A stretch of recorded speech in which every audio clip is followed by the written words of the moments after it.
Did you know Niger is landlocked, which means Niger has no coastlines? Hi, my name is Amina, and I'm 13 years old, and I live in Niamey, a city in Niger, with my mom Musa, my dad Rabbi, and my three brothers Kemi, Adu, and Tope. Niger is a beautiful place, but lately there's been lots of terrorist attacks after the military took over the government, and it's not going well. For example, the other day, my brothers and I were walking home from work, and we heard a woman scream, and we all sprinted straight home. Later we learned there was an attack on a bus, and more than 20 people died. And there have been frequent attacks on military bases, and there was a village that was recently destroyed in western Niger. I was scared to go back to work the next day, but I had no choice. My brothers and I herd livestock, which is moving a group of animals from one field to another. It's very hard work in the sun all day, but we make do. Because my brothers and I work, we don't go to school.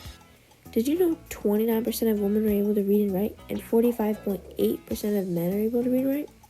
My brothers and I may not be able to read and write very well, but we did teach ourselves how to speak English. We originally spoke Zarma, but my country's original language is French, because in 1922, it became a French colony. And 38 years later, on August 3rd, 1960, Niger won over its independence. And 65 years later, we are still an independent country. Well, almost, because there's still lots of women's rights problems, and they need to be stopped. 8 in 10 girls get married before 18, and 4 in 10 girls have their first child before 18. A woman can't even open her own bank account without her husband's approval of it. One day, I'm going to stop all this. Women should be able to make their own decisions and be free from all harm. Like other siblings, my brothers and I have a pretty good relationship. Usually families at least have 7 children because the birth rate is 46.6 per 1,000 people and the death rate is 9.5 per 1,000. Something about me is that I love animals. And for my birthday 2 years ago, my brothers and I went to a park called Dose Parcel Funnel. And as you imagine, there are lots of animals like hippos, elephants, and giraffes, and many more. This park was created to keep animals safe and secure. Animals might be safe and secure here, but with all the attacks, the people are not very safe, especially when we're low on food, because most attacks are on trucks bringing food supplies from different countries, and it's very hard to get food.